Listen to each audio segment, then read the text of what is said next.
hope you all are having a great day. I just wanted to drop a word of encouragement. Remember to smile. Remember to not look like what you've been through or what you're going through. It gets better. And it's okay to share your story. With that being said, I think it's time for me to open up and share my entire grief journey and grief story. It's not for sympathy.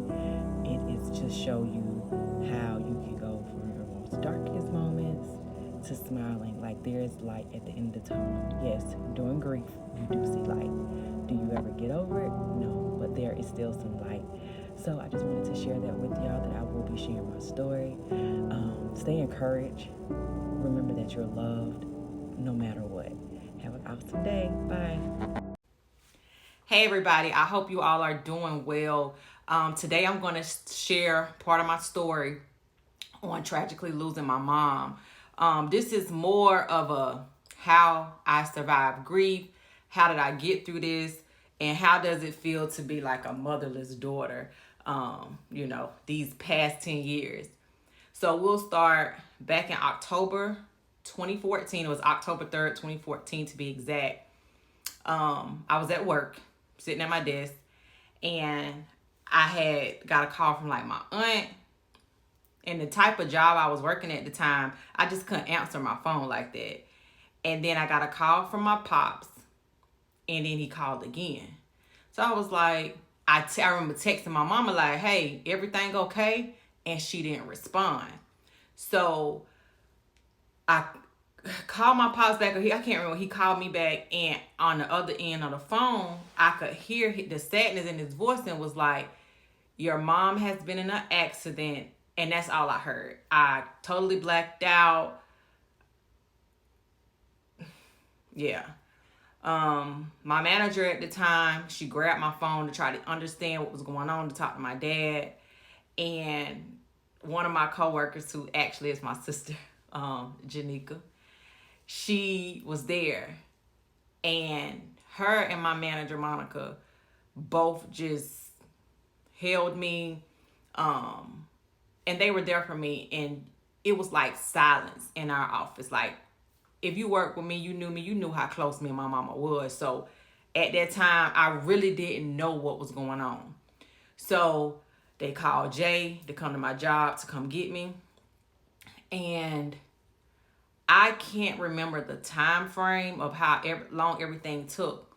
But by the time he got there, we went to get gas. I got that call that my mom was gone. The drive to Augusta from Duluth was the longest drive. And I can remember people calling me, texting me. I really didn't know what was going on. So my mind is playing so many different scenarios. Like, not my mama. So we got to Fort Gordon because they took her. My mom was in Deering, Georgia, which is McDuffie County. They took her to Eisenhower, which is on Fort Gordon on base. I remember getting to the gate. Or let's backtrack. They was calling me from the hospital, like, how far are you out? The chaplain went like, and I'm like, y'all, I'm 2 hours out. Like, they just gonna have to wait. So we get to the gate. They're asking, like, my mom in the accident. They was like, go. Got to Eisenhower. Walked to a room, and there was my mom laying there. I didn't know how to process that.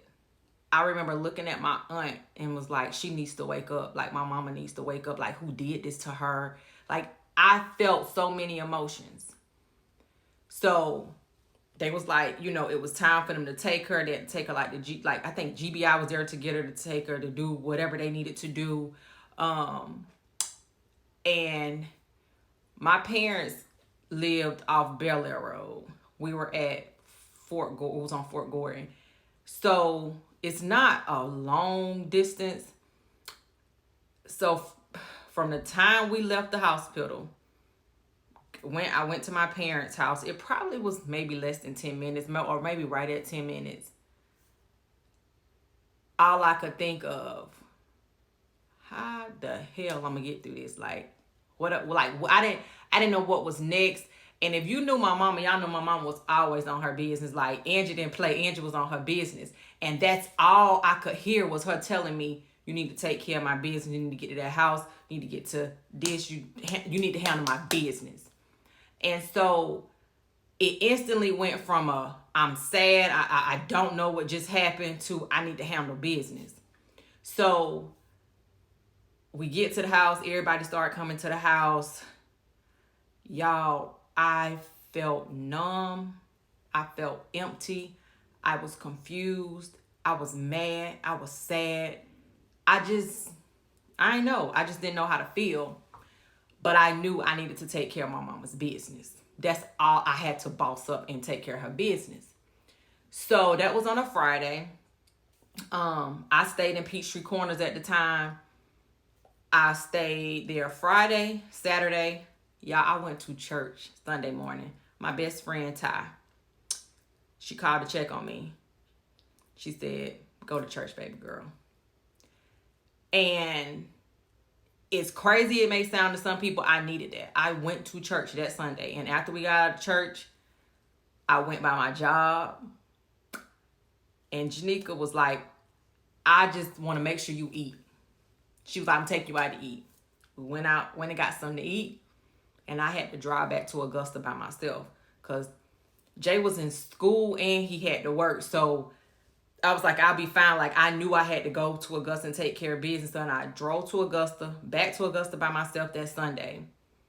The longest drive ever. I get back there. Everybody's at my parents' house. I knew Monday, it meant business. So that week, we planned my mom's service. But y'all, something just didn't sit right with me. Like I need answers. And I remember talking to Georgia State Patrol and the tow truck driver. I wish I knew that tow truck driver because, sir, if you ever see this video, I want to say thank you because the information that you provided to me and my pops, like, really helped me. I remember that man telling us, like, this ain't right. He was like, I watched this guy and this officer stand outside for hours talking. He was like, I believe he know him. He was like, something not right. Like, you need to, he was like, before they put a hold or insurance start with these vehicles, like, you need to make sure y'all get to the tow yard. You need to do this, you need to do that. Y'all, I'm still confused. So I think, like, what holiday was that in October? If I'm wrong, I'm sorry. It's either Columbus Day, President's Day, whatever. It was going to be a holiday like that Monday. And we talked to the Georgia State Patrol officer, or Monday or Tuesday, or whatever it was. And he was so dry. He was so nasty. The things that, like, he was not compassionate. And I get as a cop, y'all, you know, they go through this. They see different things. But I remember him saying, told my pops, like, yeah, your wife was dead. Basically, that's how he said it. Like, damn, nigga, like, this, really, sir? Like, really? He was like, yeah, like, he was like, that's the good thing. She didn't have to feel it. But one thing about it, my mama didn't raise no fool. If you passed away at the scene of an accident, the coroner have to come pronounce you dead. They didn't pronounce my mom dead until she was at Eisenhower. That's when they pronounced it. So, and it was so many mixed stories that we had gotten. Like, one of the officers that they talked to my mom, like, y'all, I'm telling you, everything was just so crazy. So I'm glad when that tow truck driver was like, you need to look into this or whatever. So they didn't want me to see the car. My pops and one of his guy friends went because they had to go get my mom purse and stuff out the car.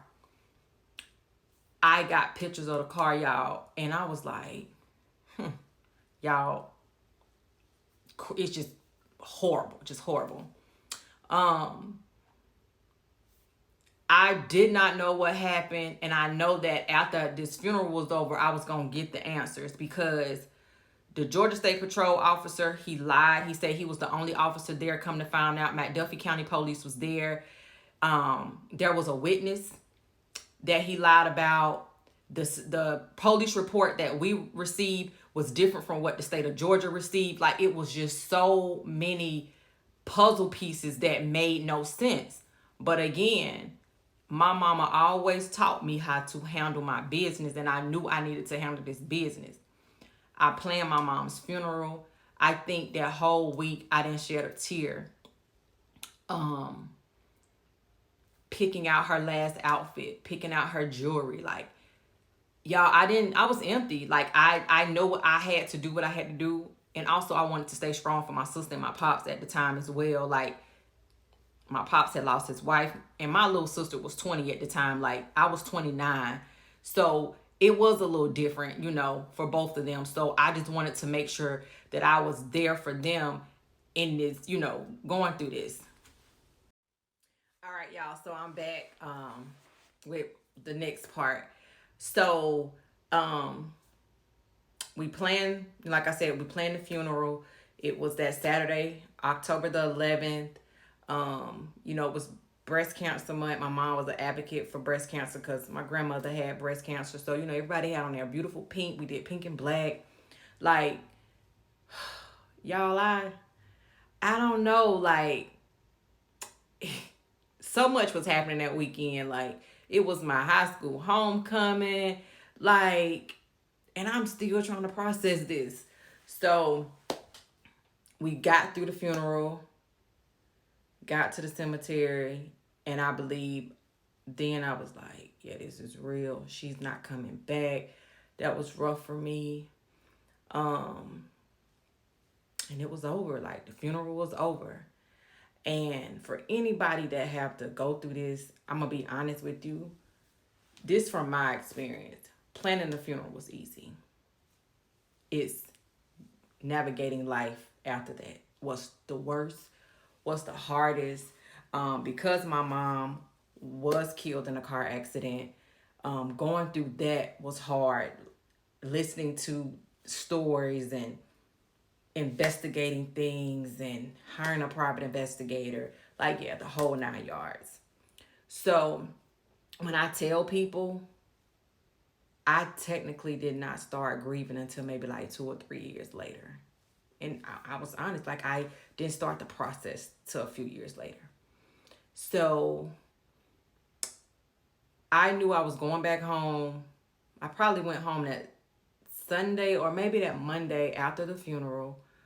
And I needed to start life without my mama. And my mama was my best friend. I was her oldest. So me and her experienced life. I remember her telling me, like, my bond with you is different because you were my first and I learned how to be a mother with you. I grew up basically like we grew together. Me and my mom had been through a lot together in my life. So y'all was so heartbroken. I really was. I was 29. To me, that's young. I mean, that's young. There were things that my mom still took care of for me. So I really had to grow up and boss up. And in that process, I have a little sister and I got my pops. And I got my aunts and uncles. Like everybody. And I'm trying to be that strong person for everybody. But knowing that I got to go through this to know what's really going on. So the first few months, I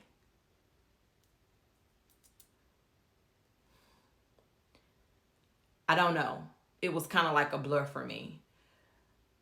I was out of work. I didn't go back to work, y'all, until like February 2015. Like, that's how messed up my mind was.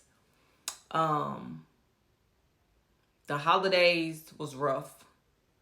So for Thanksgiving, did I even do anything that Thanksgiving? I think maybe I did, but I knew we was leaving to go to Florida. We left to go to Florida to go to the Florida State game down in Tallahassee. I tried to put things into play for my pops and my sister, so they just won at the house. So we went to Tallahassee for Thanksgiving. Christmas, I think my sister and pops came up here, went to my cousin Anna's house in Douglasville that Christmas. Like, I didn't want them to be home. I lived up here. You gotta understand, for me it was different because I stayed in Gwinnett. my pops and my sister stay in the house with my mama. Like every day they wake up to her, they go to bed, she's in the house. So it was a little hard for them, and I thought about that. So I tried to help with the holidays by saying, let me get them out this house. Y'all, I just, when somebody asked me how did you do it, it was nothing but the grace of God. I'm gonna say that. The grace of God. But the first few months was such a blur. And I remember going back to work and I was so angry. Like, angry. And it wasn't fair to my coworkers. I can admit it. I'm an adult. I can admit it like now. And I apologize to them before I apologize to them again if they see this video. It wasn't fair to them that I reacted. I was grieving. I was hurt. I was mad. I didn't know who to be mad about. So it's like, y'all was easy. I got to come to work with y'all. God has a sense of humor. But I was just like, I was bitter. And I remember my manager telling me like, LaToya, we're not your enemy. And she was right. They wasn't. They were not who I was mad at. I think I was trying to understand what really happened, what was true, what was not true.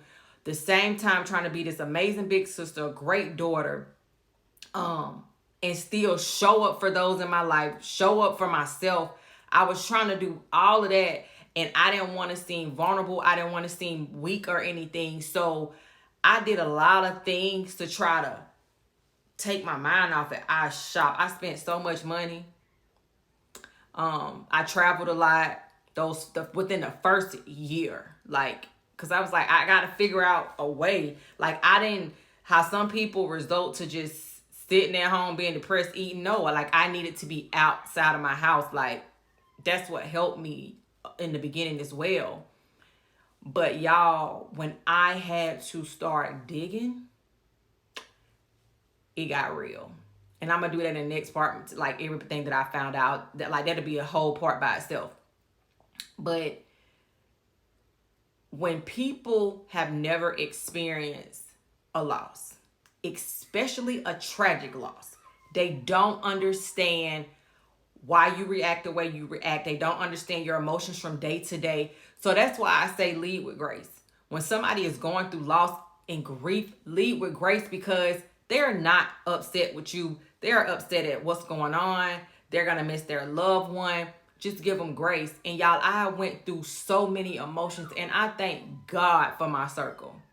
I thank God for my sister friends, because the way they loved on me, y'all, I remember walking out of that church and I looked, it was my manager, Monica, and my sister, Crystal. And I looked up and I saw Ty. Y'all, Ty was going to deliver her baby in November. She was right there. I looked up and see my big pregnant friend at 8 months. She was there. So when I tell you, like, my friendships, I take serious. Like, I don't have to talk to these women every day. I don't have to see them. But I love them so much because they showed up for me when I really couldn't show up for myself. And just to walk out of that church and I seen Monica, Crystal, and I seen Ty. Like, then I get to the parking lot and I seen one of my Columbia brothers. I seen Demo. Like, it was like, wow. And they didn't have to, you know? So I'm so grateful of the people that has been around me. Like, I couldn't do this by myself. Like, I couldn't do it by myself at all. Like, my friends have truly been my place of peace. They've been my safe space. They've not judged me. They've been there for me when I was up, when I was down, in my darkest moments. My true friends understand. Have I lost some friends in this process? Yes, because they were very selfish. And they didn't understand that when you go through grief, the way that I went through grief, everything is not about you. So on a grief journey, you cannot spread yourself out to everybody. And also, everybody's not going to understand you. And guess what? That's okay. All you can do is you can just pray and you can move on. But this grief journey, y'all, it's not easy. It wasn't easy at all. To this day, it's not easy. And it's definitely not easy because I'm planning a wedding without my mama. Like, and it's kind of like now the emotions is back. Like, I'm going back through it. But because I've had 10 years to go through this, I know how to navigate a little better. But I thank God for my friends. And if y'all see this, I want to say thank you to my circle. Like, I truly love you girls. Like, y'all showed up in my darkest moments. And I just want to say thank you. And next, part 3. All right, so y'all, part 3, my grief journey. So this part, we're going to talk about the accident. My mom was hit by a commercial vehicle, a guy driving a commercial truck. The truck was overweight. All of his tires were bald. He said he tried to stop. There was no skid marks in the road. He hit my mama 200. Well, my mama went 200 feet from impact. My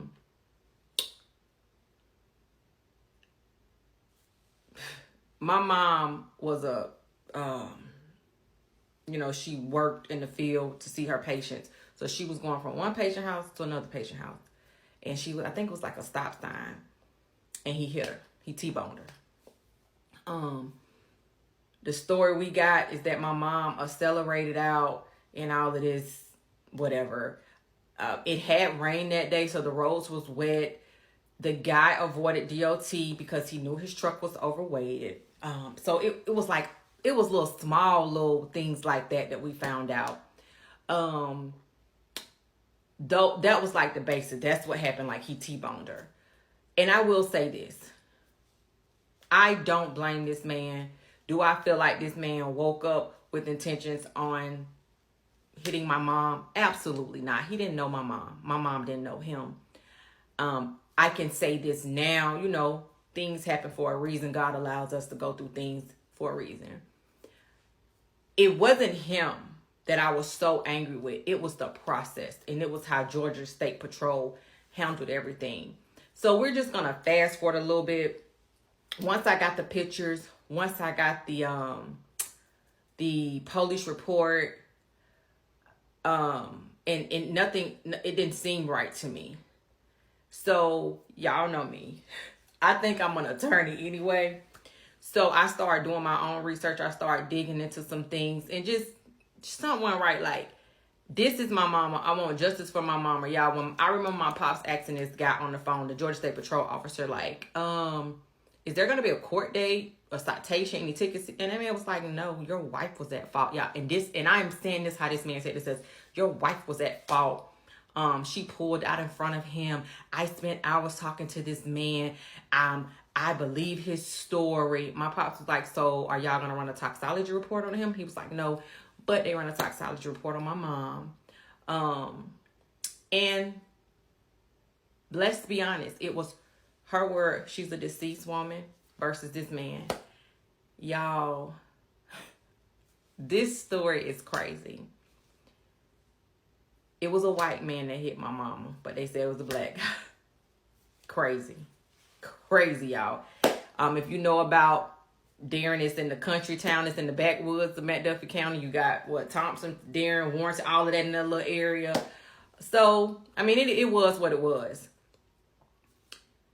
Once I had what I needed, so let me go back before I even contacted a law firm.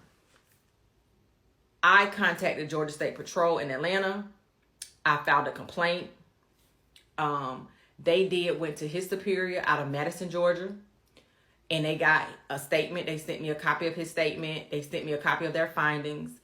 And some stuff I'm still going to protect my pops and my sister, and I'm just not going to share. But in that report, he had listed some things in that report that were so degrading to my mother.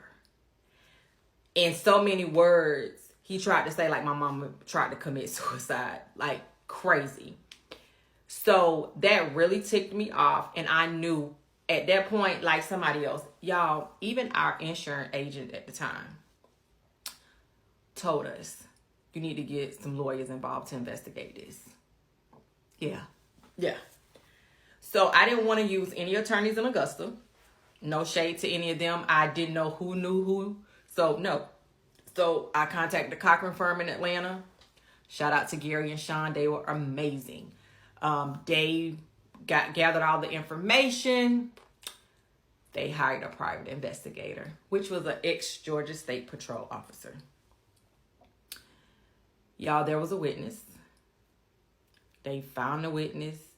The witness gave his side of the story and said that man didn't try to stop. He hit that woman.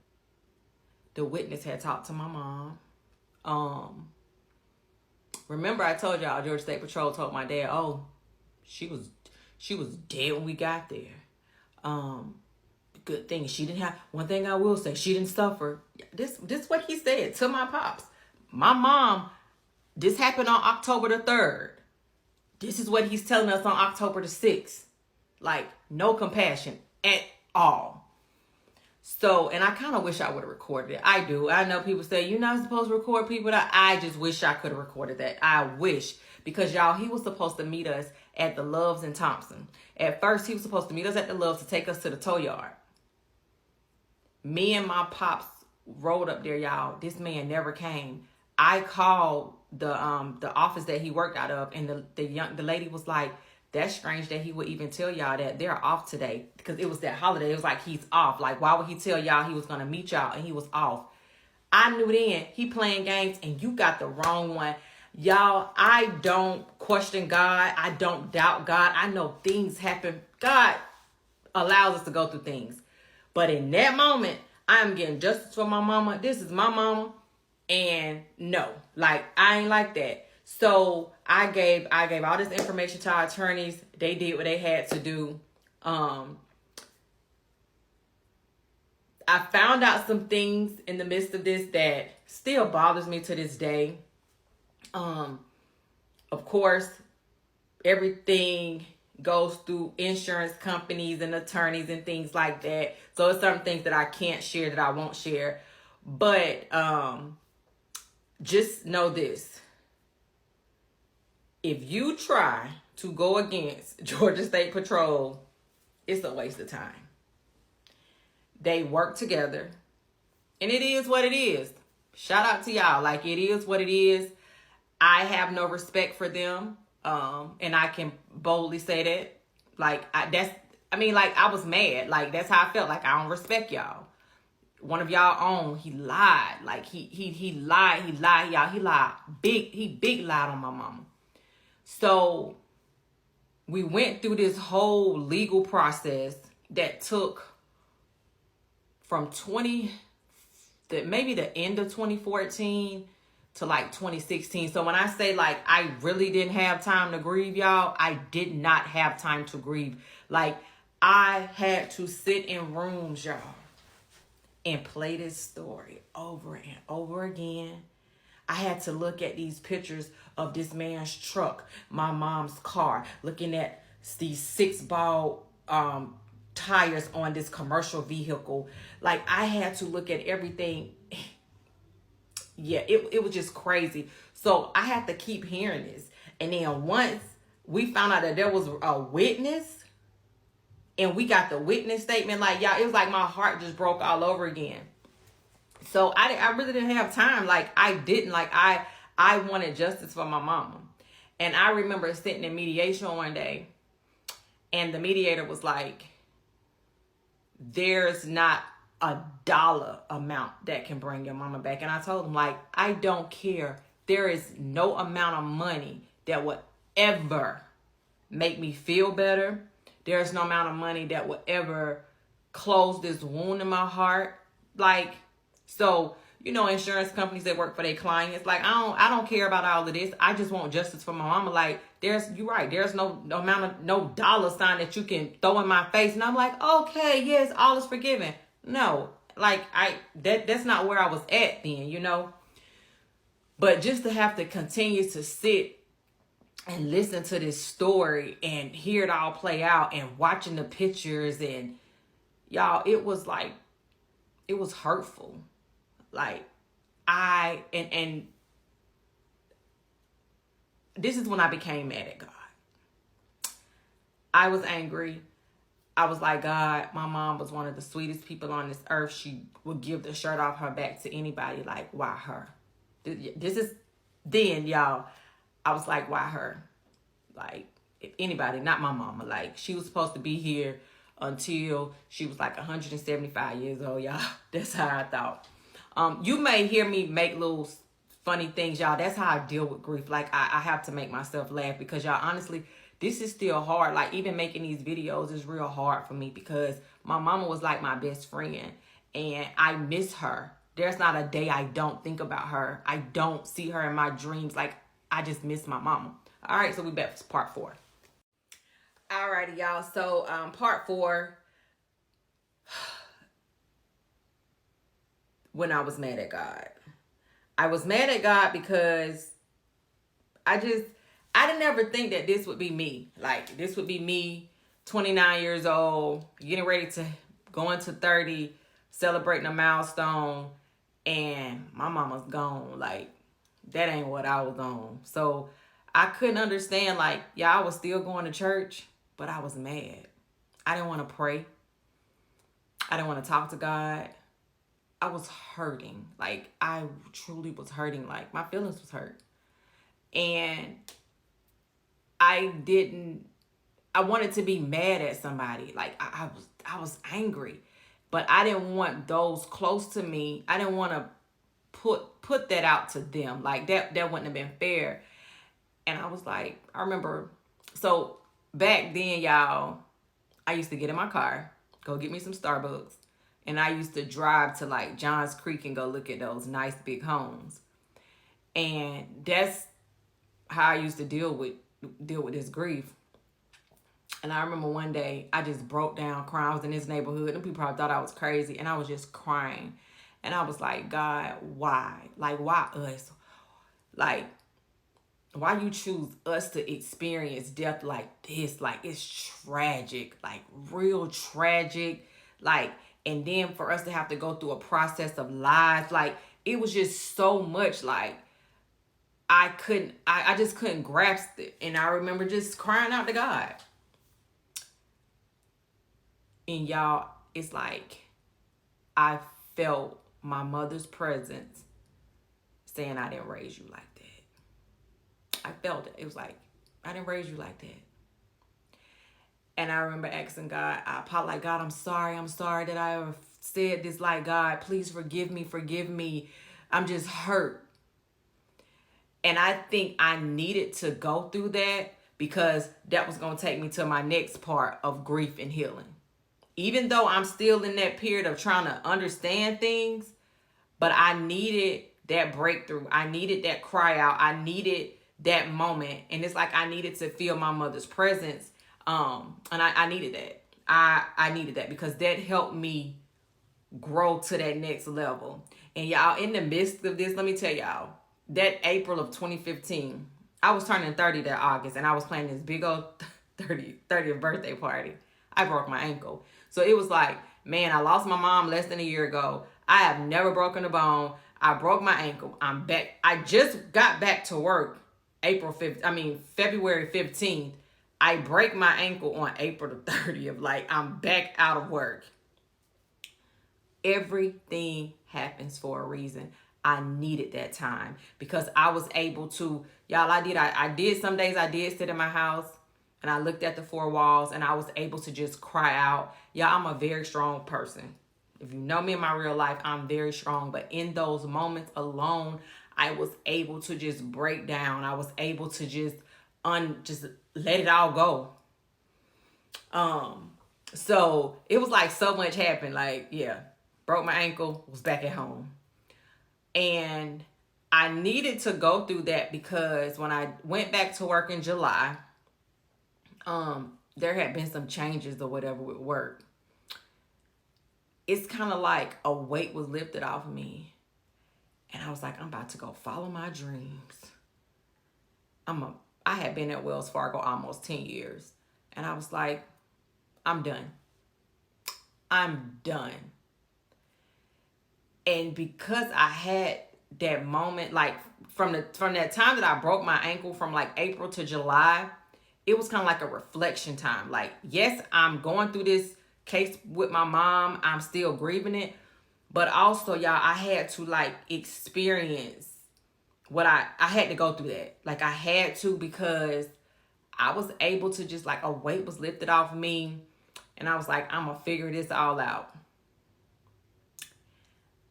I think my last day at the bank was like August 31st. I was out of work. Hear me go, traveling with no job. And I was back to work like November. I went to work for another bank for a little time like that November. And that's when I realized I definitely not over this, because I hated that job. I reacted on my manager, even though she pushed me, but I was still dealing with what I was dealing with. And at this time, I was at BB&T. During that moment, I had to go to like mediation meetings with attorneys. And it was like, I had to be off from work. And she was like, well, what's going on? I didn't want to put her in my business because she was real messy and she was toxic. So I didn't really want to put her in my business. And I remember her telling me that I was selfish. I was like, how am I selfish? She was like, your mother wouldn't want you sitting here crying. Like, girl, I just lost my goddamn mama. Like, you can't tell me how to feel. So it was like all this stuff that I was going through. So when I tell y'all, I really didn't have time to grieve till like three years. Like, for real, because so much happened during this time. But I thank God, y'all, today I thank God. I did not understand the why to none of that then, but I understand it now, y'all. I was able to help others that was going through tragic loss during that time. I was a mess. I was broken. But y'all, I was able to help other people. Do you know people still come to me and say, Toya, thank you. I needed you in that moment. Y'all, I was going through my own mess, my own grief, but I was able to show up for others during their grief. Like, I thank God for that. God gave me a voice. God gave me a gift of passion to love other people. And in spite of what I was going through, God still allowed me to help others. So when I say like from October 2014 to we're going to get around 2017, I was everywhere. But I was able to show up for those that was going through. So y'all, I don't regret going through this. When I don't want to use the word regret, I am glad I went through this. Do I miss my Angie? Lord knows I do. I wish Angie was here. I wish I can pick up this phone and do a whole kiki with my girl, because me and my girl was petty together. That was my baby there. That was my shopping buddy. My mama was my world. Like, I felt like, y'all, it was nothing I had to worry about. Like, I don't really have too much worry about stuff now, in a sense.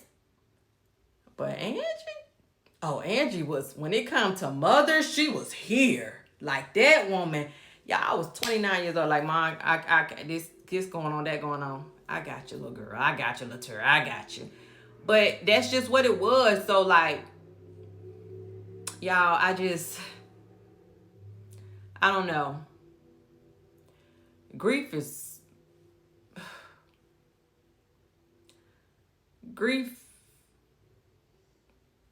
what it is. Grief. It's ugly. It's pretty in some moments. You good, you bad, you up, you down. But I wouldn't trade it. I wouldn't trade the last 10 years for nothing, because I was able to grow through my pain. I found my purpose through my pain. Y'all, my tears.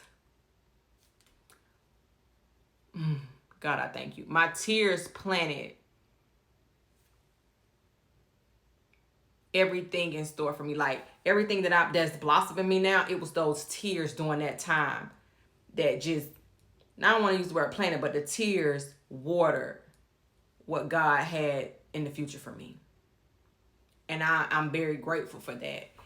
And that's why I'm able to share this story with y'all now. Like, I've shared bits and pieces, but I've never like really dived deep and told people like how I felt, because I never wanted to feel vulnerable. I never wanted people to feel sympathy for me at all. Like I posted, this is not about sympathy, but this is to let others know that's going through this. Like, y'all, there is definitely light at the end of the tunnel. Like, you're not alone. You got a whole support, a team of support for grief out here. Like, you're not by yourself. Like, it's some of us out here that every day we barely getting up out that bed, but we found purpose and we got drive. And the people that we've lost, they don't want us to stay in that moment at all. So I'm making these videos. Yes, it helps me, it heals me, but also just to give others inspiration, like, you're going to make it through your grief and your pain. All right, y'all. So part 5, my grief healing journey. So from 2017 up until now, y'all, I have experienced so much, mentally, physically, emotionally, financially. Just life has had its ups and downs. I've taken some L's. I've had some W's. Like, it's just life. But God created me special. And I know all of us feel that way, but I am truly special. Like, y'all, when I go and speak at certain things, and like I said, I never really dive deep into like my officially story of losing my mom. Like, I think this is the first time I've ever probably just went over a lot of the details. But when I've had one and spoke, like I speak to a lot of moms, like single moms, like that has helped me too. I tell people, like, you can't control what God allows you to go through. You can't control just certain things in your life. But what you can control is you've given a deck of cards. It's all about how you play them. You can stay in depression. You can stay in grief. You can stay in sadness. And that's your choice. And I know everybody heals differently. I'm not completely healed. I grieve daily. But I grew through it, and I'm growing through it. Meaning, I don't, Mother's Day, for example, is hard. But I don't sit at home and be depressed. I don't. I refuse to do that. I typically do something with my youth organization that I'm on the board, Teens in Action with Goals. For the past few years, I've been doing something dedicated to their moms. So when I say, like, you don't have to stay in your grief, find a purpose, find something that makes you happy. And giving back, y'all know me, that's something that just brings joy to my heart. Like, my 40th birthday is coming up. And even with that, I'm honoring my mom. I want to do 40 days of giving. I want to do a big back to school drive in Augusta at my home church. Like, it's things like that. That's what helps me. That may not be your story. That may not be your journey, but that's what helps me. Giving back, mentoring the young girls that I mentor, and teaching single moms how to budget, how to deal with their finances as a single mom. It's like I just do a lot of different things, and that helps me. So if you are going through grief in the process of healing, find things that make you happy. Find things that bring you joy, because it is so easy to stay in the bed and cry and be depressed. But grow out of that, because you will look up in 10 years, it's gone, and you're like, what have I done? Have these 10 years been easy? Absolutely not. But I've learned a lot about me as a woman, as a child of God, as a friend. I've been able to explore different things. I've been able to travel. And I've been able to show up for those that show up for me, and just be a supportive person. I'm not perfect by a long shot, but I'm passionate. I have a heart, and I know what loss feels like in so many different ways. So when you look at me and be like, oh, she ain't grieving, yes, I am. I just refuse to stay in a dark place.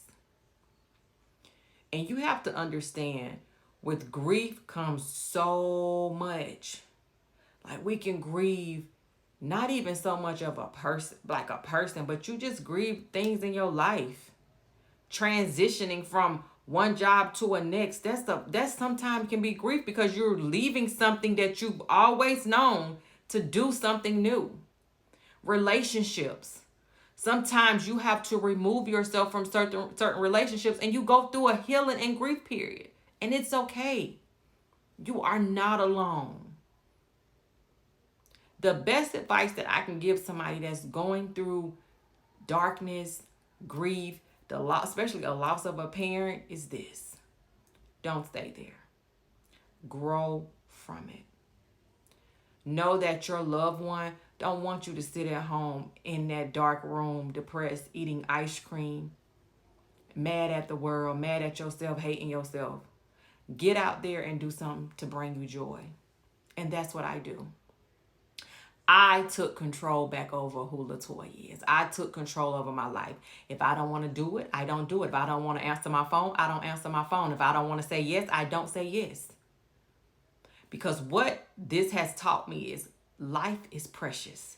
Life is so valuable. And a lot of times we consume ourselves with trying to make everybody around us happy. And you forget about self.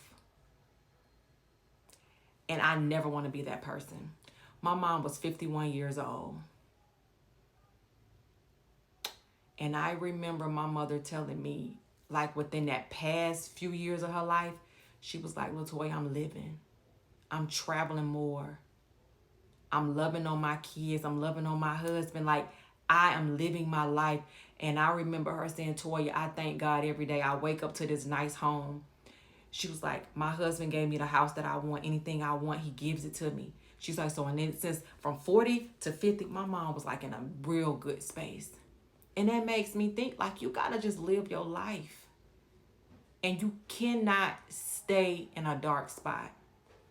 In my personal life, a lot of y'all know what I faced medically, what my fiance has faced medically, and all of that is healing. And because I've experienced this, I was able to go through that a little differently. Don't be afraid to share your story. Don't be afraid of how others are going to feel. Don't be afraid if people are going to judge you. God allowed you to go through it. God allowed you to experience it. So share your story and share your journey.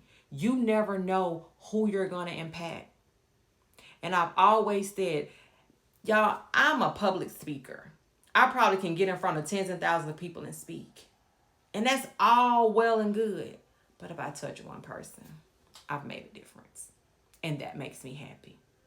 And I can honestly say, I've touched a lot of people. But I'm grateful to God for allowing me to go through it. So I'm going to end this with just saying again, thank you to my family. Thank you to my friends. Thank you to Jay. Jay has loved me through all of this. Jay have seen me up. He's seen me down. He sees the tears that nobody sees. But through all of that, he allowed me to heal. So thank you.